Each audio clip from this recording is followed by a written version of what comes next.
नमस्कार, जय हिंद। मैं अंकित मिश्र स्वागत करता हूं आपका अपने चैनल एग्जाम तक पर। दोस्तों, जीके जीएस के एमसीक्यू टेस्ट की एक स्पेशल सीरीज लेकर एक बार फिर से मैं आप सबके समक्ष उपस्थित हूं। और आज की हमारी ये क्लास दिल्ली पुलिस कांस्टेबल के लिए और एसएससी के सारे एग्जामिनेशंस के लिए मोस्ट इंपॉर्टेंट है। और अगर आप आरआरबी, एनटीपीसी, यूपीएसआई और यूपी लेखपाल के एग्जामिनेशंस की तैयारी करें तो तब भी आपके लिए क्लास बहुत ज़्यादा इंपॉर्टेंट होने वाली है। तो सभी इस क्लास को पूरा अंत तक अवश्य देखेंगे क्योंकि एक एक क्वेश्चन बहुत ज़्यादा इंपॉर्टेंट होने वाली है। चलिए दोस्तों, अपने क्वेश्चन की शुरुआत करते हैं। तो यहाँ पर दोस्तों आज का हमारा पहला क्वेश्चन है कि महाभाष्य लिखा था। जो महाभाष्य नामक एक ग्रंथ है ये बहुत ज़्यादा इंपॉर्टेंट और बहुत ज़्यादा सिलेक्टेड क्वेश्चन रहा है कि इसे किसने लिखा था, गार्गी ने, मनु ने, बाण ने या फिर पतंजलि ने। तो महाभाष्य जो ग्रंथ है इसे किसने लिखा था ये आपसे पूछा गया है। और दोस्तों ये बहुत ज़्यादा इंपॉर्टेंट क्वेश्चन है। दोस्तों यहाँ पर जितने भी क्वेश्चन मैं आपको कराऊंगा सब पर आपको 4 से 5 सेकंड का समय दूंगा, जिससे आप स्वयं को भी परख सकें कि आपको इसमें से कितने क्वेश्चन आ रहे हैं। और हमें आप कमेंट बॉक्स में बताएंगे भी कि आपने इसमें से कितने क्वेश्चन को सही किया। तो यहाँ पर दोस्तों आपका सही उत्तर हो जाएगा कि महाभाष्य को पतंजलि जी ने लिखा था। दोस्तों पतंजलि की बात करेंगे तो जो पुष्यमित्र शुंग थे, जो आपके पुष्यमित्र शुंग थे, उन्हीं के क्या थे दोस्तों, उन्हीं के आपके ये पुरोहित थे। कौन? आपके पतंजलि। तो वही पतंजलि थे जिन्होंने महाभाष्य लिखा था। और जो महाभाष्य इसी से शुंगों के इतिहास का पता चलता है। तो याद रखेंगे कि महाभाष्य किसने लिखा था, तो पतंजलि जी ने लिखा था। पतंजलि पुष्यमित्र शुंग के पुरोहित थे और इनके इस ग्रंथ से आपके शुंगों के इतिहास का पता चलता है। ये बात आप याद रखेंगे, बहुत ज़्यादा इंपॉर्टेंट है। चलिए नेक्स्ट क्वेश्चन की तरफ चलते हैं। यहाँ पर नेक्स्ट क्वेश्चन है दोस्तों कि निम्नलिखित मगध के राजवंशों का कालानुक्रम लिखिए। दोस्तों यहाँ पर जो जितने भी आपको यहाँ पर 4 वंश दिए गए हैं, इन आपके चारों ने मगध पर दोस्तों क्या किया था, शासन किया था। और किस क्रम में किया था, शासन काल का क्रम क्या था, यही आपसे पूछा गया था। दोस्तों आपको पता होना चाहिए कि सबसे पहले दोस्तों मगध पर आपका हरियंक कौन सा आया था। कौन सा वंश आया था? आपके हरियंक वंश आया था। और ये 544 ईसा पूर्व में वंश आया था। 544 ईसा पूर्व में आया था। और इसकी स्थापना किसने की थी? तो बिंबिसार ने की थी। बिंबिसार ने की थी। फिर बिंबिसार के हत्याकार इसका पुत्र अजात गद्दी पर बैठा था। अजात शत्रु बैठा था। फिर अजात शत्रु की हत्याकार इसका पुत्र उदयन। इसका पुत्र कौन था दोस्तों? इसका पुत्र था आपका उदयन। वो गद्दी पर बैठा। और उदयन को दोस्तों, उदयन के पुत्र थे आपके नागदशक। उदयन के पुत्र थे नागदशक। इनको इनके अमात्य थे। इनके अमात्य थे आपके कौन जानते हैं? शिशुनाग ने इन्हें इनकी गद्दी से अपदस्थ कर दिया और स्वयं उन्होंने मगध की गद्दी को संभाला और एक नए वंश शिशुनाग वंश की स्थापना की। तो सबसे पहले हरियंक वंश आया, उसके बाद शिशुनाग वंश आया। दोस्तों शिशुनाग वंश की बात करेंगे तो शिशुनाग में एक शिशुनाग स्वयं थे और इनका उत्तराधिकारी था कालाशोक। इनका उत्तराधिकारी कौन था? आपका कालाशोक था। कालाशोक था। ये वही कालाशोक है जिसके समय में दोस्तों दूसरी बौद्ध संगीति हुई थी। तो सेकेंड बौद्ध जो संगीति हुई थी वो आपके कालाशोक के समय में ही हुई थी। किसी समय में? कालाशोक कहाँ पर दोस्तों? वैशाली में। ये भी पूछा जाए तो ये भी आप बात याद रखेंगे। और दोस्तों कालाशोक के बाद इसके बाद शिशुनाग वंश के बाद कौन सा वंश आया? तो शिशुनाग वंश के बाद नंद वंश आया। कौन सा वंश? नंद वंश। और नंद वंश का संस्थापक हुआ महापद्मनंद। और इस वंश का अंतिम शासक हुआ आपका घनानंद। और घनानंद को अपने प्रधानमंत्री चाणक्य की सहायता से चंद्रगुप्त मौर्य ने क्या देश को हरा दिया, घनानंद को। और स्वयं पर दोस्तों आपके मगध पर एक नए वंश मौर्य वंश की स्थापना की, जिसमें पहले अशोक आए, फिर पहले आपके चंद्रगुप्त मौर्य आए, फिर आपके बिंदुसार आए, फिर बिंदुसार का पुत्र आपका अशोक आया। तो ये कुछ 3-4 प्रसिद्ध राजा हुए। और फिर मौर्य वंश के बाद शिशुनाग वंश, मौर्य वंश के बाद आपका शुंग वंश आता, जिसके बारे में पिछले क्वेश्चन में मैंने चर्चा कर दी थी। तो यहाँ पर याद रखेंगे सबसे पहले हरियंक वंश, फिर शिशुनाग वंश, फिर आपका नंद वंश और फिर आपका मौर्य वंश। तो यहाँ पर क्या हो जाएगा? 4 2 1 3। देखते हैं किस विकल्प में है। यहाँ पर देखिए दोस्तों सी विकल्प 4 2 1 3, यही सी विकल्प यहाँ पर बिल्कुल सही हो जाएगा। ये क्वेश्चन याद रखेंगे, बहुत ज़्यादा इंपॉर्टेंट क्वेश्चन है। यहाँ पर हम नेक्स्ट क्वेश्चन की तरफ चलेंगे। तो यहाँ पर दोस्तों आपका नेक्स्ट क्वेश्चन है कि निम्नलिखित में से किसको अपनी विजयों के कारण भारत का नेपोलियन कहा जाता है? भारत का नेपोलियन किसे कहा जाता है ये आपको बताना है। दोस्तों नेपोलियन की बात करेंगे तो नेपोलियन आपके फ्रांस का था, फ्रांस का सैनिक था। और 1815 ईस्वी में वाटरलू के युद्ध में परास्त हो गया था। वाटरलू के युद्ध में वही नेपोलियन की बात करें, नेपोलियन की। तो भारत का नेपोलियन किसे कहा जाता है ये आपसे पूछा गया, बहुत ज़्यादा इंपॉर्टेंट क्वेश्चन है। इस क्वेश्चन पर आप विशेष रूप से याद रखेंगे। तो दोस्तों भारत का नेपोलियन आपके गुप्त वंश के एक बहुत ही प्रसिद्ध शासक आपके समुद्रगुप्त को भारत का नेपोलियन कहा जाता है। इस बात को याद रखेंगे, बहुत बड़ा क्वेश्चन है। और अगर पूछ ले आपसे ईरान का नेपोलियन किसे कहते हैं, ईरान का नेपोलियन। तो ईरान का नेपोलियन आपके नादिर शाह को कहा जाता है, नादिर शाह को कहा जाता है, जिसने 1739 ईस्वी में भारत पर आक्रमण किया था। 1739 ईस्वी में भारत पर आक्रमण किया था। वही नादिर शाह को ईरान का नेपोलियन कहा जाता है और भारत का नेपोलियन आपके समुद्रगुप्त को कहा जाता है, क्योंकि दोस्तों जो समुद्रगुप्त था इसने भारत के अंदर कुल 100 लगभग 100 लड़ाइयाँ लड़ी हैं और 100 में इसने क्या थी विजय प्राप्त की थी, इसीलिए इसे भारत का नेपोलियन कहा जाता है। और किसने कहा था, तो इसे भारत का नेपोलियन आपके ए स्मिथ एक थे, ए स्मिथ एक आपके ब्रिटेन इतिहासकार थे, जिन्होंने इन्हें क्या कहा था, इन्होंने इन्हें आपके भारत का नेपोलियन कहा था। ये आपको पता होना चाहिए, बहुत ज़्यादा इंपॉर्टेंट है दोस्तों। समुद्रगुप्त के बारे में अगर मैं यहाँ पर चर्चा करता हूँ समुद्रगुप्त के बारे में, तो समुद्रगुप्त जो था ये आपके दोस्तों विष्णु का उपासक था। किसका दोस्तों, आपके विष्णु क्या था दोस्तों, आपके उपासक था। और समुद्रगुप्त जो था दोस्तों ये संगीत का प्रेमी था, संगीत प्रेमी था। और ऐसा जो संगीत प्रेमी था ऐसा क्यों कहा जाता है, ऐसा अनुमान उसके सिक्कों पर उसे वीणा वादन करते हुए दिखाए जाने से लगाया जाता है। ये बात आपको पता होना चाहिए। और समुद्रगुप्त की दोस्तों यहाँ पर बात करो अगर, तो समुद्रगुप्त के दरबारी कवि का नाम था हरिसेन। ये परीक्षा में बार पूछा गया, तो इस बात को याद रखेंगे कि समुद्रगुप्त का दरबारी कवि कौन था, तो आपका हरिसेन हुआ करता था। और इसने ही इलाहाबाद प्रशस्ति लेख की रचना की थी। ये बात आपको पता होना चाहिए। और समुद्रगुप्त के बाद गुप्त वंश में चंद्रगुप्त द्वितीय आया था। ये बात थोड़ी सी आपको पता होना चाहिए। और उसमें गुप्त वंश की स्थापना की बात करें तो गुप्त वंश का संस्थापक आपके श्रीगुप्त था और चंद्रगुप्त प्रथम वास्तविक संस्थापक था। तो इतनी बातें कुछ आपको पता होनी चाहिए। चलिए चलते हैं नेक्स्ट क्वेश्चन की तरफ। यहाँ पर नेक्स्ट क्वेश्चन है कि निम्नोक्त में से किसने अकबर की जीवन कथा लिखी थी। तो अकबर दोस्तों मुगल वंश के बहुत ही प्रसिद्ध सम्राट हुए हैं आपके अकबर। इनकी जीवन गाथा किसने लिखी थी, ये आपसे पूछा गया है। अबुल फजल ने, फैजी ने, अब्दुल नबी खान ने या फिर बीरबल ने। तो दोस्तों इसका सही उत्तर जाएगा आपके अबुल फजल जो थे इन्होंने ही अकबर की जीवन कथा लिखी, जिसे आईने अकबरी कहते हैं। उसी में दोस्तों एक खंड आपका आईने अकबरी का भी था। ये भी पूछा जाता है कि आईने अकबरी किसने लिखा है, तो इसको भी आपके अबुल फजल जी ने लिखा था। ये अकबर की जीवन कथा थी। ये आपको थोड़ा सा पता होना चाहिए, बहुत ज़्यादा इस बार पूछा भी गया है। और दोस्तों मुगल वंश की बात करें तो मुगल वंश का संस्थापक आपके बाबर था। और यहाँ पर विशेष रूप से मैं चर्चा नहीं करता हूँ, लेकिन जान लीजिए कि बाबर ने कुल 4 युद्ध लड़े थे। एक पानीपत का प्रथम युद्ध 1526 में, एक आपका खानवा का युद्ध 1527 में। उसके बाद दोस्तों आपका इसने आपके एक हो गया आपकी इसका पानीपत का प्रथम युद्ध, एक हो गया आपका खानवा का युद्ध, और एक दोस्तों चंदेरी का युद्ध, एक और आपका घाघरा का युद्ध 1526, 27, 28, 29। और चारों में इसी विजय प्राप्त हुई थी। तो ये बात आपसे पूछी जाती है कि किसने लड़ी थी, तो ये आपकी बाबर ने लड़ा था। ये आपको थोड़ा सा याद होना चाहिए। तो ये तो हो गया बाबर के बारे में। बाबर की मृत्यु 1530 ईस्वी में हो गई थी। फिर बाबर के बाद दोस्तों इसका पुत्र हुआ था आपका हुमायूं। पुत्र तो इसके 4 थे, हुमायूं, कामरान, हिंदा लश्करी, लेकिन हुमायूं सबसे बड़ा पुत्र था तो इसे ही सम्राट बनाया गया। फिर हुमायूं की बात करेंगे तो हुमायूं एक बहुत ही बड़ा प्रसिद्ध शासक था। और हुमायूं था, इसका शासनकाल 1530 से लेकर आपके 1556 ईस्वी तक था। और बाद में बीच में इसे 1540 ईस्वी में से भारत से बाहर भी जाना पड़ा था, क्योंकि यह आपके शेरशाह से एक काली आपके जो आपका युद्ध था वो हार गया था। एक युद्ध उसने चौसा का युद्ध लड़ा था। आपके हुमायूं की बात करेंगे तो एक युद्ध इसने चौसा का लड़ा था आपके 1539 ईस्वी में। इसमें भी इससे शेरशाह सूरी से हार मिली थी, इसे हार मिली थी। और एक युद्ध इसने बिलग्राम का युद्ध से कन्नौज का युद्ध कहते हैं। एक युद्ध इसने बिलग्राम का युद्ध लड़ा था, जिसे कन्नौज का युद्ध भी कहते हैं। और ये युद्ध आपका 1540 ईस्वी में हुआ था। और इसमें भी आपकी हुमायूं क्या हुई थी दोस्तों, बुरी तरीके से दोस्तों हार गया था। और इसे दोस्तों आपके क्या करना पड़ता है, आपको दिल्ली से भागना पड़ जाता है। और तब दिल्ली की गद्दी पर आपके शेरशाह सूरी बढ़ता है, जो 1540 ईस्वी तक से लेकर 1545 ईस्वी तक आपका दिल्ली का सम्राट रहता है। और फिर 1555 ईस्वी में दोस्तों 1555 ईस्वी इसका भारत में फिर से आगमन होता है। 1500 इसमें आपके 55 ईस्वी में। ये बहुत ज़्यादा पूछा था कि किस युद्ध के साथ, तो सरहिंद का युद्ध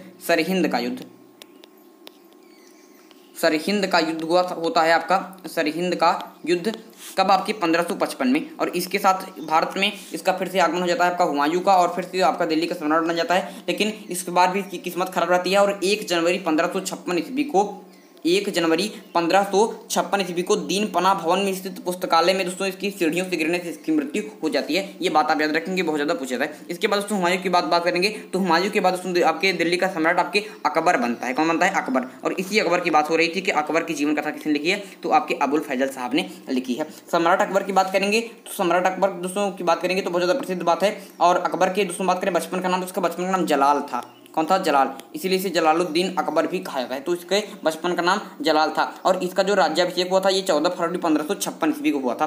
1556 ईस्वी को हुआ था। और पूछा था कहाँ हुआ था, बहुत बार पूछा गया है, हजारों बार पूछा गया है। तो याद रखेंगे पंजाब जो है, पंजाब के ही आपके कालानौर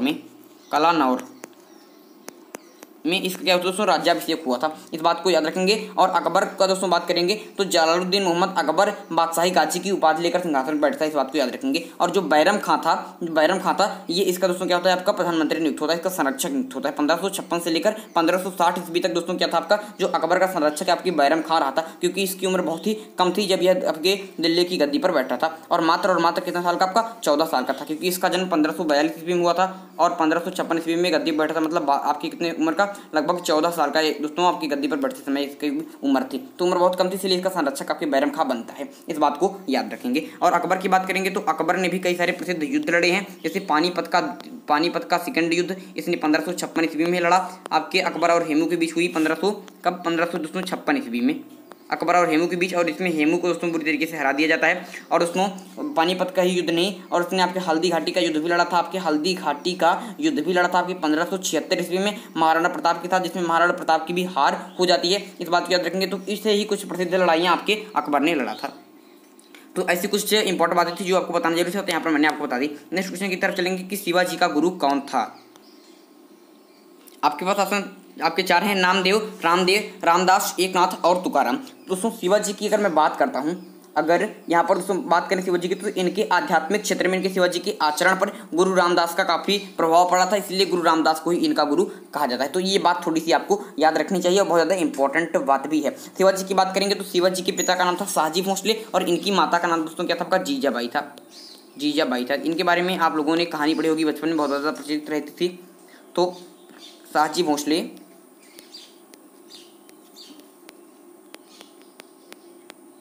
और जीजाबाई इनके माता पिता थे। और दोस्तों इनके माता पिता थे। ये थोड़ी बातें आपको क्या होनी चाहिए, पता होनी चाहिए। ये बार बार दोस्तों पूछा जाता है, इस बात को याद रखेंगे। और दोस्तों शिवाजी की बात करें तो इनके एक गुरु आपके दादाजी कोंड देव भी थे, तो इस बात को भी याद रखेंगे। अगर ये ऑप्शन में ना मिले तो दादाजी कोंड देव भी मिल सकता है, तो वो भी आपका बिल्कुल सही उत्तर होगा, इस बात को याद रखेंगे। और शिवाजी की बात करें तो इनका विवाह आपके साईबाई निम्बालकर के साथ 1624 में हुआ था। साईबाई निम्बालकर के साथ 1640 ईस्वी में इनका विवाह हुआ था, इस बात को याद रखेंगे। शिवाजी की बात करते हैं तो शिवाजी दोस्तों मराठा के दोस्तों आप क्या थे, मराठा साम्राज्य का संस्थापक शिवाजी थे, इस बात को याद रखेंगे, बहुत बार पूछा गया है। चलिए दोस्तों अब इस बात को आगे न बढ़ते हैं, नेक्स्ट क्वेश्चन की तरफ चलते हैं कि रविंद्रनाथ टैगोर की गीतांजलि थी, ये इसका संग्रह है, किसका संग्रह है, उपन्यास का, नाटकों का, कविताओं का या फिर छोटी कहानियों का। तो दोस्तों ये भी क्वेश्चन आपका परीक्षाओं में क्या है कि बार बार पूछा गया है, और मुझे लगता है कि आप में से बहुत सारे लोगों को पता भी होगा कि जो आपके रविंद्रनाथ टैगोर की गीतांजलि थी ये आपकी कविताओं की क्या थी दोस्तों, आपकी संग्रह थी, इस बात को याद रखेंगे, बहुत बार पूछा गया है। नेक्स्ट क्वेश्चन है कि पंडित जवाहरलाल नेहरू का जन्म किस राशि में हुआ था। तो जो पंडित जवाहरलाल नेहरू थे इनका जन्म किस राशि में हुआ था, ये आपसे पूछा गया है। आपके पास ऑप्शन है सिंह, मकर, वृष या फिर वृश्चिक। तो यहाँ पर डी विकल्प हो जाएगा वृश्चिक। ये भी दोस्तों एसएससी के एग्जामिनेशन में पूछा गया है। इस प्रकार के क्वेश्चन दोस्तों कभी कभी पूछ लेता है, तो इस प्रकार के क्वेश्चन के लिए भी आपको क्या होना चाहिए, आपको तैयार रहना चाहिए। यहाँ पर दोस्तों आपको बहुत ज़्यादा इंपॉर्टेंट क्वेश्चन करा जा रहे हैं। आपको ये क्वेश्चन कैसे लग रहे हैं हमें कमेंट बॉक्स में अवश्य बताइएगा, और हमारी प्लेलिस्ट में जाकर अवश्य चेक कीजिए, वहाँ पर हमारी कई सारी क्लासें आपके जीके जीएस की, मैथ की, साइंस की सबकी चल रही हैं आपके स्पेशल तरीके से, तो जाकर ज्वाइन कीजिए। इस दोस्तों ये आपकी वीडियो के डिस्क्रिप्शन लाइन में मैंने कई वीडियो प्रोवाइड करा दिए हैं, कई वीडियो की प्लेलिस्ट की लिंक जाकर ज्वाइन अवश्य कीजिएगा। एक वीडियो बहुत ज़्यादा इंपॉर्टेंट है और सारे आपके क्लासेस फ्री हैं, तो आपको किसी प्रकार की आपके यहाँ पर फीस देने की आवश्यकता नहीं है, बिल्कुल फ्री में पढ़िए जाकर आप दोस्तों, आपके आनंद लीजिए महत्वपूर्ण क्वेश्चनों का। चलते दोस्तों नेक्स्ट क्वेश्चन की तरफ। यहाँ पर नेक्स्ट क्वेश्चन है कि भारतीय नागरिकों के मौलिक अधिकारों को निलंबित किया जा सकता है। जो भारतीय नागरिक हैं इनके मौलिक अधिकारों को निलंबित किया जा सकता है कब, राष्ट्रीय आपातकाल के दौरान, वित्तीय आपातकाल के दौरान, कभी भी या फिर किसी भी दशा में।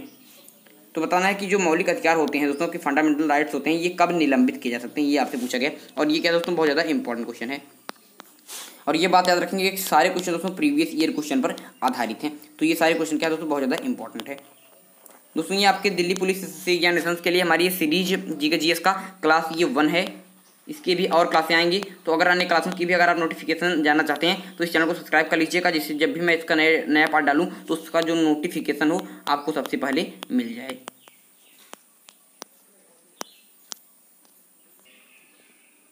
तो यहाँ पर याद रखेंगे कि राष्ट्रीय आपातकाल के दौरान क्या करते हैं दोस्तों, मौलिक अधिकारों को निलंबित किया जा सकता है। उसके बाद भी कुछ आपके अधिकार शेष रह जाते हैं, लेकिन अधिक से अधिक मौलिक अधिकारों को निलंबित किया जा सकता है आपके राष्ट्रीय आपातकाल के दौरान। इस बात को याद रखेंगे, बहुत ज़्यादा इंपॉर्टेंट है दोस्तों। यहाँ पर अगर मैं बात करूँ मौलिक अधिकार की, तो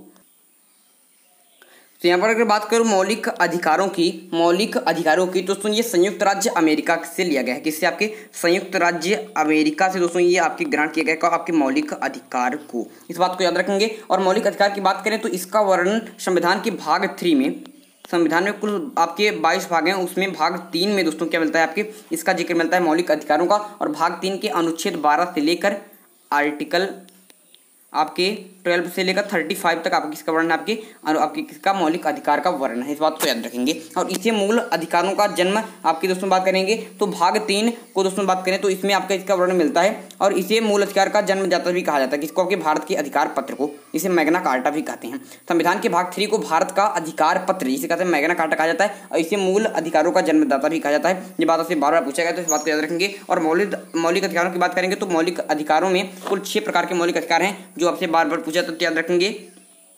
मौलिक अधिकारों की संख्या कुल कितनी है? तो मौलिक अधिकारों की संख्या कुल आपके 6 है। कितनी है दोस्तों? आपके 6 है। ये बार बार पूछे जाते हैं तो इस बात को याद रखेंगे कि पहला आपका है समता या फिर समानता का अधिकार जो आर्टिकल 14 से लेकर 18 तक है। दूसरा है स्वतंत्रता का अधिकार जो आर्टिकल 19 से लेकर 22 तक है। तीसरा है शोषण के विरुद्ध अधिकार जो आपका आर्टिकल आपके 23 से लेकर 24 तक है। धार्मिक स्वतंत्रता का अधिकार आपका चौथा अधिकार है जो आर्टिकल 25 से लेकर 28 तक है।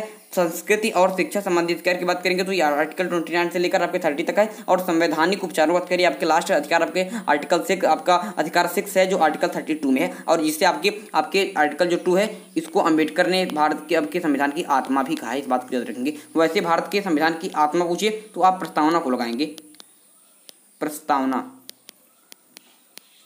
लेकिन अगर आपसे पूछे कि अंबेडकर के अनुसार भारतीय संविधान की आत्मा किसे कहा गया तो आर्टिकल 32 को। इस बात को आपको पता होना चाहिए। चलिए चलते हैं हम नेक्स्ट क्वेश्चन की तरफ। यहाँ पर नेक्स्ट क्वेश्चन है कि मत देने का अधिकार किस कोड से संबंधित है? आपके ये मत देने का जो अधिकार है ये किस प्रकार का अधिकार है? मानवाधिकार, नागरिक अधिकार, प्राकृतिक अधिकार या फिर राजनीतिक अधिकार? बताइए दोस्तों इसका सही उत्तर क्या होगा। और दोस्तों इस वीडियो को अभी से लाइक कर लीजिए, चैनल को सब्सक्राइब कर लीजिए क्योंकि यहाँ पर इसी प्रकार के वीडियो मिलते रहते हैं। चलिए दोस्तों इस क्वेश्चन का आंसर बताते हैं आपको। तो यहाँ पर दोस्तों सही उत्तर जाएगा कि मत देने का अधिकार किस कोड से संबंधित है? आपके राजनीतिक अधिकार। किस प्रकार का है दोस्तों? एक प्रकार का ये राजनीतिक अधिकार है। ये आपको याद होना चाहिए, बहुत ज़्यादा इंपॉर्टेंट है। चलिए नेक्स्ट क्वेश्चन की तरफ चलते हैं। यहाँ पर नेक्स्ट क्वेश्चन है कि ग्राम राज्य के माध्यम से राम राज्य के बारे में किसने कहा? ग्राम राज्य के माध्यम से राम राज्य के बारे में किसने कहा है? महात्मा गांधी जी ने, विनोबा भावे जी ने, जयप्रकाश नारायण जी ने या फिर आपके जवाहरलाल नेहरू जी ने? ये आपको बताना है सही उत्तर क्या होगा इसका। तो यहाँ पर दोस्तों याद रखेंगे कि ये कथन आपके महात्मा गांधी जी का है। किसका है? आपके महात्मा गांधी जी का। दोस्तों राष्ट्र आपके पिता महात्मा गांधी ने ग्राम राज्य के माध्यम से राम राज्य लाने की संकल्पना प्रस्तुत की थी। और जो गांधी जी की बात करते हैं तो गांधी जी ग्राम स्वराज्य और ग्रामीण अर्थव्यवस्था के उन्नयन के समर्थक भी थे। ये आपको पता होना चाहिए, बहुत ज़्यादा इंपॉर्टेंट है। और जवाहरलाल नेहरू का जन्म किस आपके राशि में हुआ है? ये आपके वृश्चिक राशि में हुआ है। ये आपको पीछे बताया गया, ये आपको याद होना चाहिए। इस प्रकार के कुछ क्वेश्चन आपकी परीक्षा में देखने को सीधे मिल जाते हैं। और दोस्तों ये आपके भारतीय दोस्तों भारत की कहते प्रथम आपके कौन थे? प्रधानमंत्री थे। और आपके कार्यकाल के अनुसार सबसे ज़्यादा लंबा कार्यकाल लगभग 16 वर्षों का आपके जवाहरलाल नेहरू जी का ही रहा है। इससे ज़्यादा कार्यकाल अभी तक किसी भी का भारत में नहीं हुआ है प्रधानमंत्री के रूप में। इस बात को याद रखेंगे। चलिए चलते हैं नेक्स्ट क्वेश्चन की तरफ। भारतीय संविधान के अनुसार केंद्रीय मंत्री किसकी इच्छा रहने तक पद संभालेंगे? ये आपसे पूछा गया कि भारतीय संविधान के अनुसार कि जो केंद्रीय मंत्री होते हैं ये किसकी इच्छा रहने तक पद संभालेंगे? भारत के राष्ट्रपति के, भारत के प्रधानमंत्री के, संसद के या फिर सर्वोच्च न्यायालय के? मोस्ट इंपॉर्टेंट क्वेश्चन दोस्तों ये। और ये क्वेश्चन परीक्षाओं में बार बार पूछा गया है और बहुत ही ज़्यादा इंपॉर्टेंट क्वेश्चन है। इस बात को याद रखेंगे। तो बताइए सही उत्तर इसका क्या हो जाएगा। तो यहाँ पर याद रखेंगे दोस्तों इसका सही उत्तर क्या हो जाएगा। तो इसका सही उत्तर जाएगा भारत के राष्ट्रपति। भारत के राष्ट्रपति की इच्छा रहने तक ही दोस्तों भारत के राष्ट्रपति की अगर इच्छा है तभी आपके केंद्रीय मंत्री आपके क्या होता है? केंद्रीय मंत्री रह सकता है। भारतीय संविधान के अनुसार केंद्रीय मंत्री किसकी इच्छा रहने तक पद संभाल सकते हैं? तो भारत के राष्ट्रपति की। दोस्तों ये आर्टिकल आपके 75(2) में आर्टिकल 75(2) में स्पष्ट रूप से इसको लिखा गया है कि जो भारतीय केंद्रीय मंत्री होगा ये आपके भारत के राष्ट्रपति की इच्छा रहने तक आपके पद संभाल सकेगा। इस बात को याद रखेंगे, बहुत ज़्यादा इंपॉर्टेंट बात है। दोस्तों यहाँ पर मैं बात करूँ राष्ट्रपति विशेष की, तो राष्ट्रपति की बात करें तो आर्टिकल 52 में दोस्तों क्या आपके राष्ट्रपति का पद है।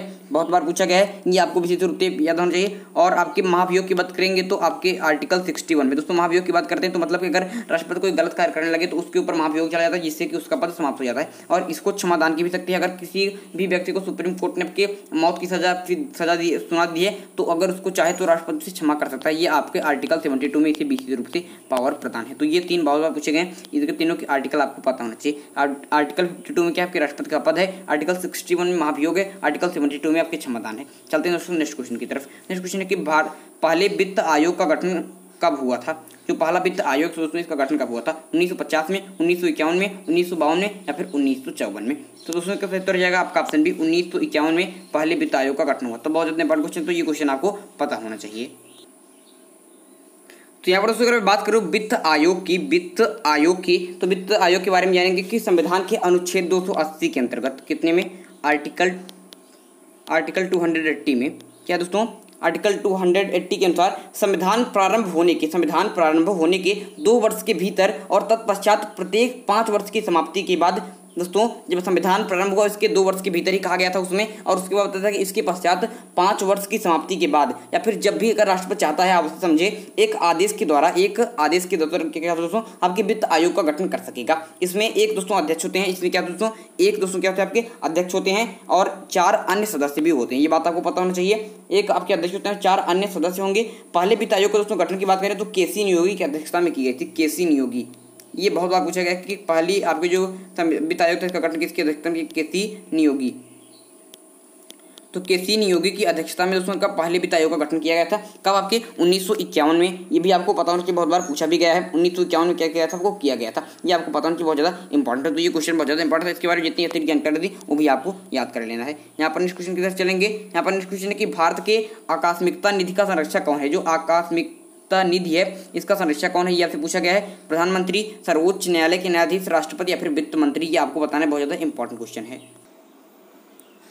तो यहाँ पर दोस्तों ध्यान रखेंगे कि भारत के जो आकस्मिकता निधि का संरक्षक होता है ये आपके राष्ट्रपति ही होता है। ये बात विशेष रूप से याद रखेंगे। और जो भारतीय संविधान है इसके अनुच्छेद 267 के अंतर्गत, आर्टिकल आपके 267 के अंतर्गत दोस्तों एक आकस्मिकता निधि की स्थापना का प्रावधान करता है। और क्यों जरूरी है इसके बारे में देख लीजिए कि इसका जो गठन होता है दोस्तों किसी अत्यावश्यक आकस्मिक प्रकृति के व्ययों हेतु किया जाता है। दोस्तों अगर कहीं पर भी कोई प्राकृतिक आपदा जैसे बूढ़ा आ जाए, कहीं पर आग लग जाए या फिर कुछ बहुत ही बड़ी आपकी प्राकृतिक आपदा आ जाए तो उसके लिए आकस्मिकता निधि को संरक्षण किया जाता है। इस बात को याद रखेंगे। और तो क्या मैंने आपको बताया था कि इसका गठन किसी अत्यावश्यक आकस्मिक प्रकृति के व्ययों हेतु किया गया है जिनके लिए संसद की मंजूरी नहीं मिली हुई हो। बाद में दोस्तों मंजूरी आपके प्राधिकार मिल जाने पर निकाली गई रकम की भरपाई कर दी जाती है। तो इस बात को थोड़ा सा आपको पता होना चाहिए। और आकस्मिकता की बात करें तो निधि जो होता है पूर्णतः राष्ट्रपति के नियंत्रण में होती है और इससे धन निकासी के लिए संसद की स्वीकृति नहीं लेनी पड़ती है। राष्ट्रपति की ओर से यह निधि वित्त सचिव के अधीन रहती है। उसमें राष्ट्रपति की तरफ से ये आपके वित्त जो सचिव होते हैं, वित्त सचिव जो होते हैं उनके अधीन ही आपकी राशि रहती है। इस बात को याद रखेंगे। चलिए दोस्तों नेक्स्ट क्वेश्चन की तरफ चलते हैं। यहाँ पर देखिए दोस्तों जो दिल्ली पुलिस कांस्टेबल के और एसएससी एग्जामिनेशन के लिए मैंने सीरीज चलाई है, इसका ये क्लास 1 है।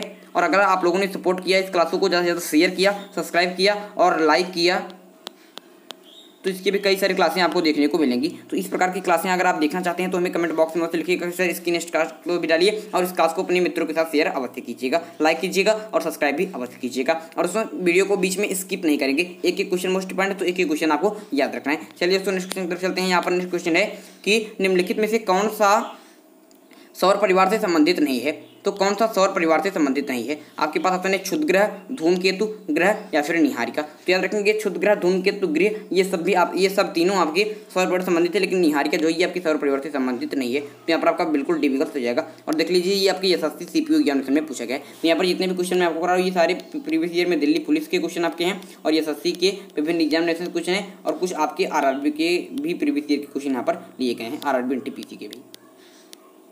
और ये आपको जो सीरीज है आपके सभी एग्जाम्स के लिए मोस्ट इंपॉर्टेंट है। एग्जाम तक चैनल आप सभी का हार्दिक स्वागत करता है।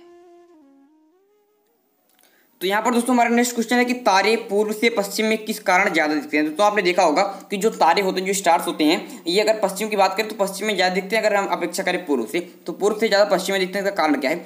पूरा ब्रह्मांड पूर्व से पश्चिम में घूम रहा है, ये कारण है। कि पृथ्वी सूर्य की परिक्रमा कर रही है, ये कारण है। कि पृथ्वी आपके पूर्व से पश्चिम को घूम रही है, ये कारण है। कि पृथ्वी पश्चिम से पूर्व को घूम रही है, ये कारण है। इसमें से कौन सा कारण है ये आपको बताना बहुत ज्यादा इंपॉर्टेंट क्वेश्चन है।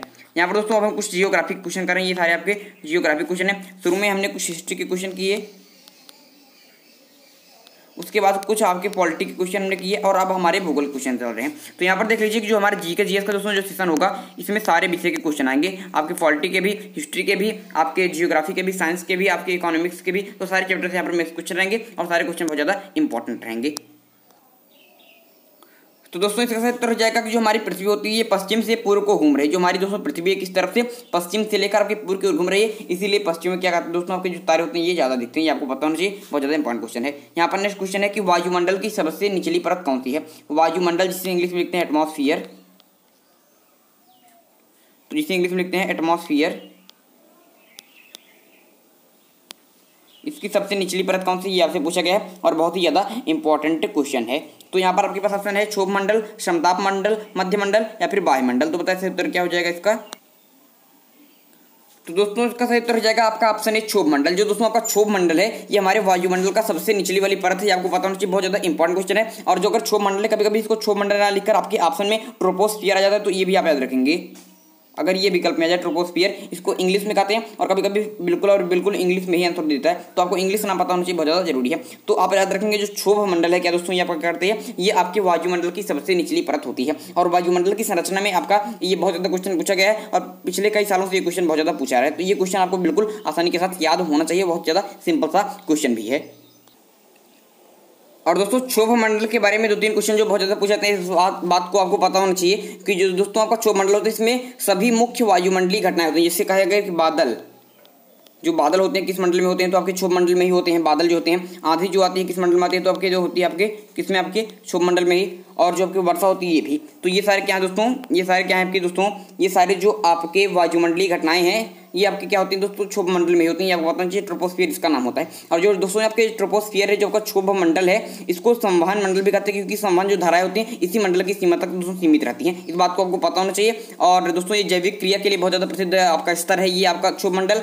और इसके बारे में जो बहुत ज़्यादा पूछा था, बहुत ज़्यादा इंपॉर्टेंट क्वेश्चन है कि जो क्षोभ मंडल होता है और जो दोस्तों क्षोभ मंडल होता है इसमें तापमान की जो गिरावट होती है क्षोभ मंडल में, जब आप ऊपर जाते हैं तो आप ये पता होगा कि आप अगर आप जितने ही ऊपर जाएंगे उसमें तापमान की दोस्तों क्या होती है दोस्तों की गिरावट आ जाती है। तो अगर क्षोभ मंडल की बात करते हैं तो क्षोभ मंडल में तापमान की जो गिरावट होती है ये दर क्या होती है, प्रति 165 मीटर अगर आप ऊपर जाएंगे, 165 मीटर अगर आप ऊपर जाएंगे, कितना ऊपर जाएंगे, जब आप 165 मीटर ऊपर जाएंगे तो 1 degree Celsius, 1 degree Celsius, 1 degree Celsius क्या दोस्तों आपका तापमान नीचे गिर जाता है। और अगर आप 1 किलोमीटर मतलब 1000 मीटर अगर आप ऊपर चले जाते हैं तो कितना, तो दोस्तों आपके 6.4 डिग्री सेल्सियस, 6.4 डिग्री सेल्सियस तक का तापमान गिरावट आ जाती है। तो ये आपको पता होना चाहिए। बहुत बार पूछा गया कि क्षोभ मंडल में अगर 1 किलोमीटर अगर आप ऊपर जाते हैं तो कितने तापमान गिरावट आ गई, तो 6.4 डिग्री सेल्सियस। अगर ये पूछ ले कि क्षोभ मंडल में कितने ऊपर जाने पर 1 डिग्री सेल्सियस में कमी आती है, तो 165 मीटर जाने पर 1 डिग्री सेल्सियस तापमान कम हो जाता है। तो इतनी बातें आपको क्षोभ मंडल के बारे में पता होना चाहिए। दोस्तों यहाँ पर मैं बात करूँ समताप मंडल की, तो जो समताप मंडल होता है इसे कहते हैं स्ट्रेटोस्फियर। क्या कहते हैं, स्ट्रेटोस्फियर,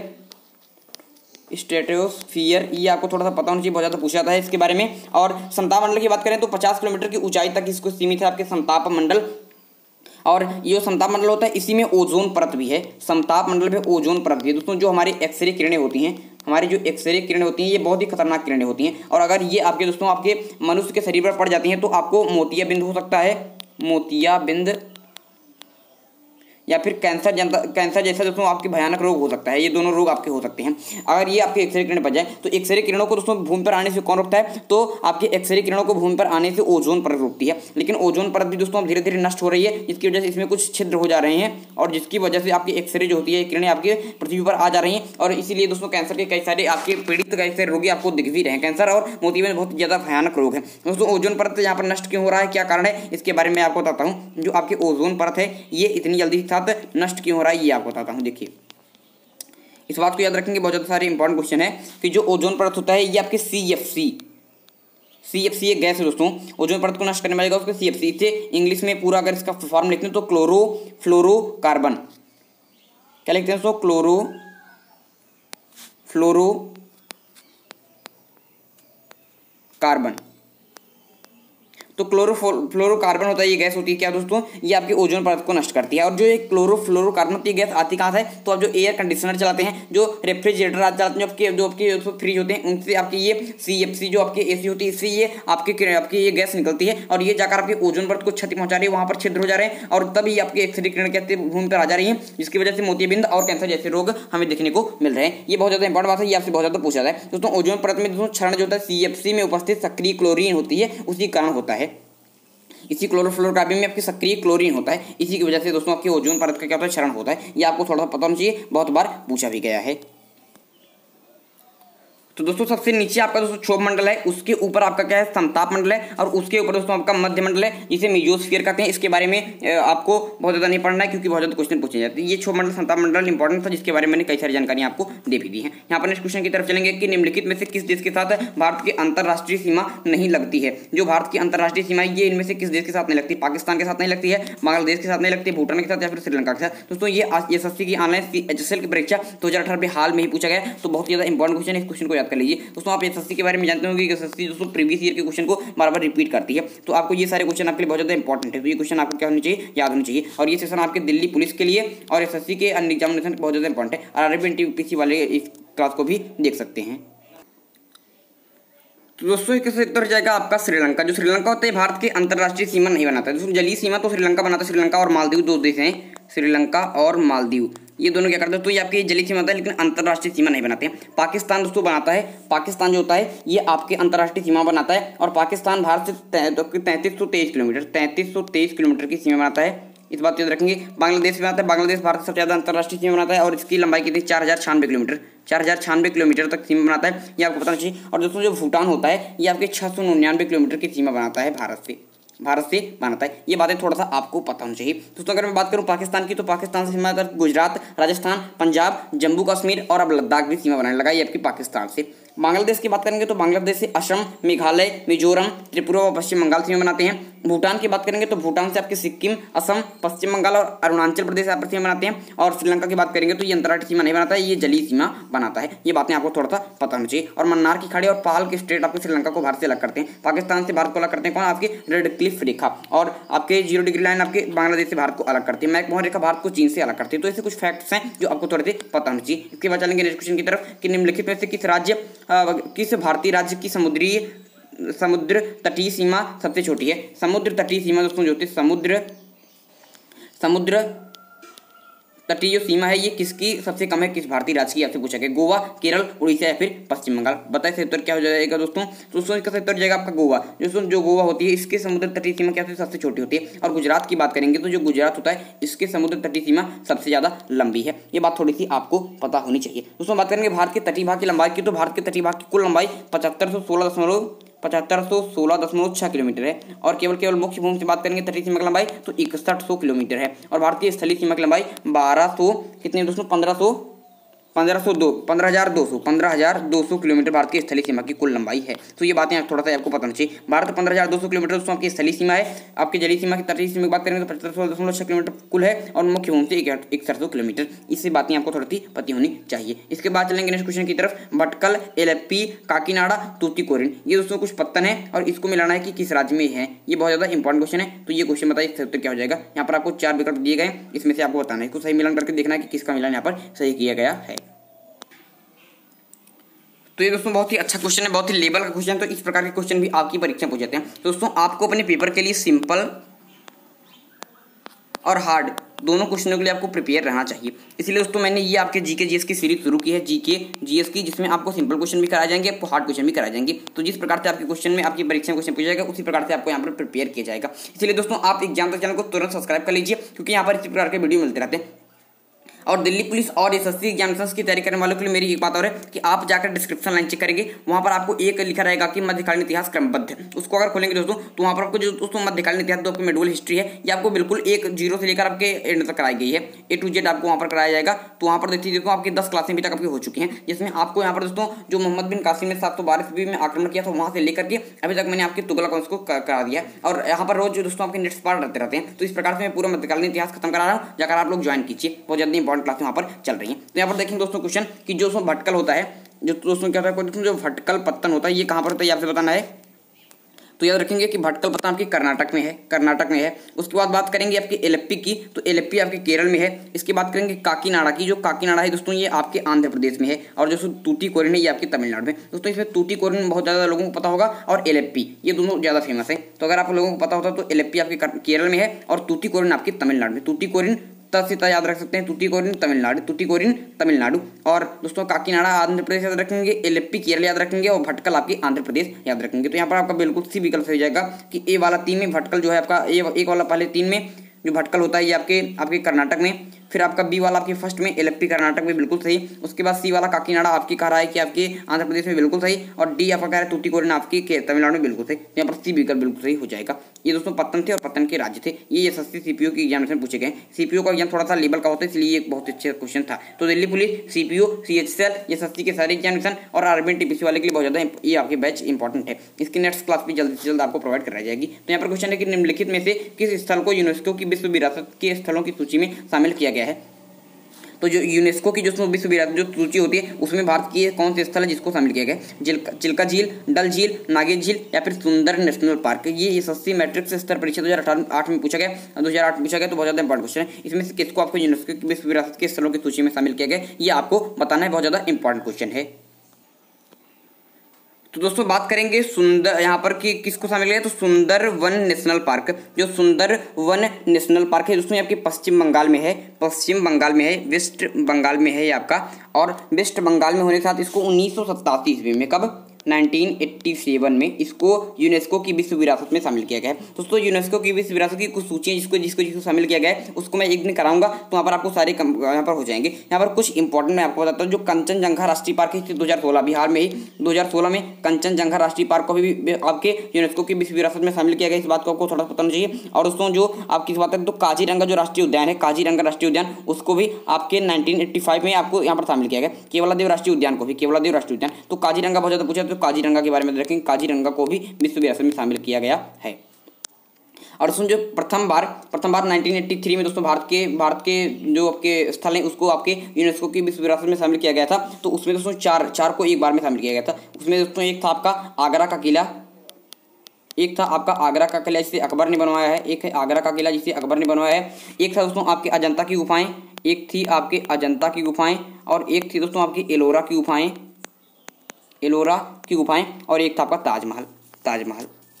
तो इनको पहली बार में ही दोस्तों आपके विश्व विरासत में कौन सी पहले चार किसको शामिल किया गया। तो ताजमहल, आगरा किला, आपके अजंता की गुफाएं और एलोरा गुफाएं 1983 में। इस बात को याद रखेंगे। आगरा किला की बात करेंगे तो दोस्तों ये आपके उत्तर प्रदेश में आपके अकबर ने बनाया था। अजंता की बात करेंगे तो अजंता गुफा महाराष्ट्र में है। एलोरा गुफा की बात करेंगे तो महाराष्ट्र में ही है। और ताजमहल की बात करेंगे तो ये आपके आगरा में है जिसको शाहजहां ने बनवाया था। और एलोरा की गुफा को दोस्तों आपके राष्ट्रकूटों ने बनाया था। अजंता की गुफाओं ने कई शासकों ने बनवाया था। सातवाहन शासकों ने, आपके वाकाटक शासकों ने, और चंद्रगुप्त द्वितीय के शासनकाल में ये आपके पूर्ण कराया गया था। तो इतनी बातें थोड़ा सा आपको पता होनी चाहिए। इसके बाद चलेंगे नेक्स्ट क्वेश्चन की तरफ कि जो कृष्णदेव राय थे ये किस राजवंश के शासक थे। जो कृष्णदेव राय थे ये किस वंश के शासक थे। मोस्ट फेवरेट क्वेश्चन है, इसको आपको पता होना चाहिए। और मोस्ट इंपॉर्टेंट भी है कि आपके कृष्णदेव राय के विजयनगर साम्राज्य से संबंधित थे। ये बातें थोड़ा सा आपको पता होना चाहिए। विजयनगर साम्राज्य की बात करेंगे तो विजयनगर साम्राज्य की स्थापना 1336 में 1336 ईस्वी में आपके हरिहर एवं बुक्का नामक दो भाइयों ने की थी। हरिहर एंड बुक्का। और विजयनगर साम्राज्य की राजकीय भाषा आपकी तमिल थी और हम्पी इनकी राजधानी थी। ये थोड़ी सी बातें आपको पता होनी चाहिए। दोस्तों अगर मैं बात करूं, अगर विजयनगर साम्राज्य कैसे अस्तित्व में आया था तो ये थोड़ा सा विवादित विषय रहा है। लेकिन एक कहानी जो आपकी प्रचलित है, बहुत ज़्यादा पूछी जाती है, ये थोड़ा सा मैं आपको कहें तो बता दूं। चलिए बता देता हूँ कि जो विजयनगर दोस्तों साम्राज्य है, विजयनगर साम्राज्य की हरिहर और बुक्का की बात करेंगे, हरिहर एंड बुक्का की बात करेंगे, हरिहर और एवं बुक्का की बात करेंगे। तो ये सबसे पहले दोस्तों आपके आंध्र प्रदेश में एक जगह है वारंगल, आंध्र प्रदेश में एक जगह है वारंगल। वहाँ पर दोस्तों एक काकतीय शासक थे प्रताप रुद्रदेव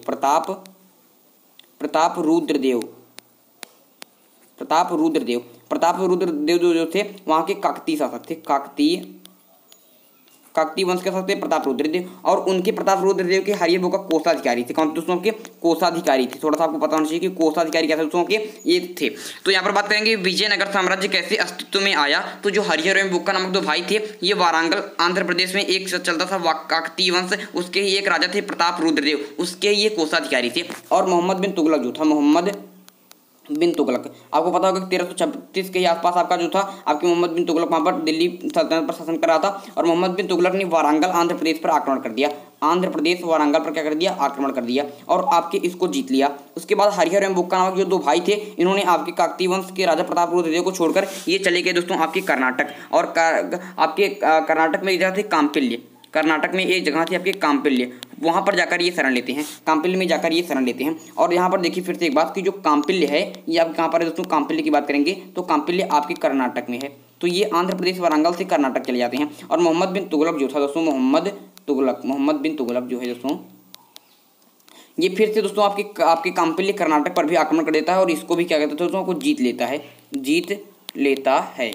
जब इसको दोस्तों जीत लेता है तो आपके इस बार दोस्तों जो हरिहर एवं बुक्का थे, इस बार जो हरिहर और बुक्का थे, थोड़ा सा कहानी समझिएगा, बहुत ज़्यादा इंपॉर्टेंट कहानी है।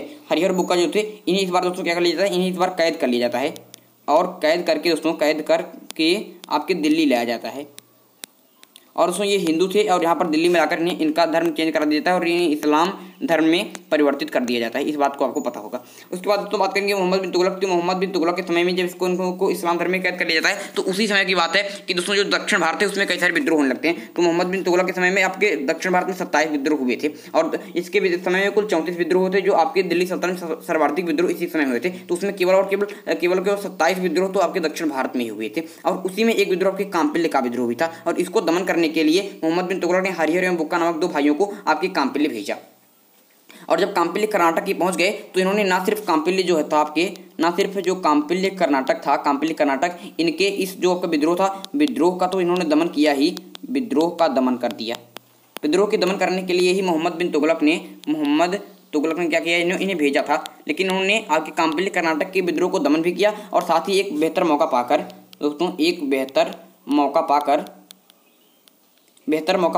एक वैष्णव आचार्य थे आपके, वैष्णव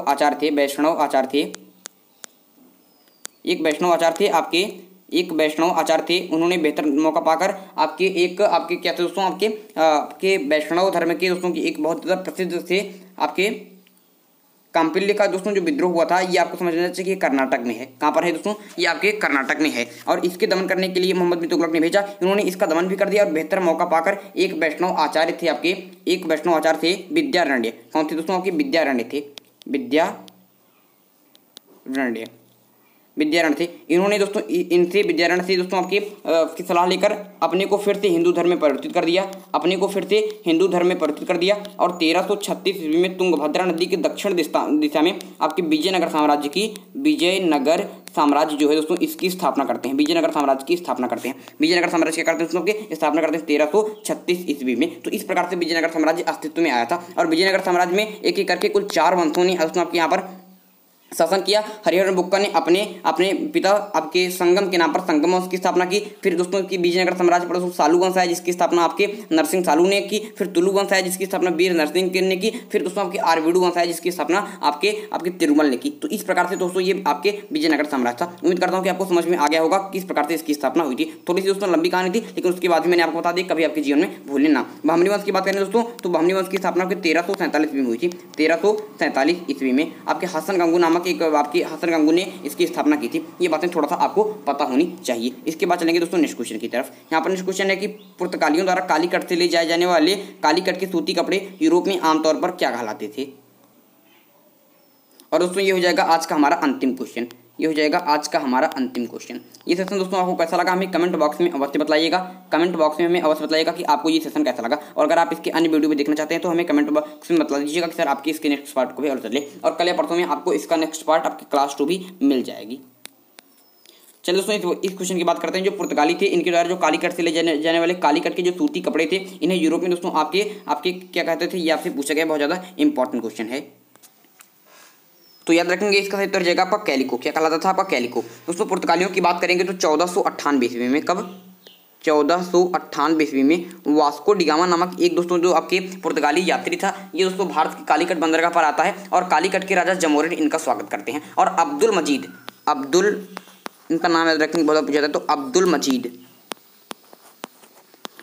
मजीद थे गुजराती पथ प्रदर्शक, इन्होंने इनको रास्ता दिखाया था। तो पुर्तगाली आपके यात्री से वास्को डिगामा 1498 ईस्वी में दोस्तों आपके कालीकट के बंदरगाह पर पहुंचते हैं और अब्दुल मजीद नामक गुजराती पथ प्रदर्शक इसकी दोस्तों सहायता करता है। ये बात पता चाहिए और आपको बताना चाहिए कि वहां पर दोस्तों कालीकट के राजा जमोरिन इनका स्वागत करते हैं। और कुछ स्पीसीज जो दोस्तों होती हैं, जो मसाले होते हैं, उसका व्यापार मसाले को लेकर ये फिर से पुर्तगाल लौट जाता है। और जब दोस्तों एक कलेक्शन करता है कि मैंने जब कैलकुलेशन करता है कि मैंने यहाँ पर कितना लाभ कमाया, तो जितनी इसकी लागत लगी थी उससे 60 गुना ज़्यादा लाभ इसने कमाया था। तो फिर से पुर्तगाली यात्री दूसरी बार भी भारत में आपके वास्को डिगामा आता है। तो इस प्रकार से आप समझ गए होंगे किस प्रकार से ये बातें थी।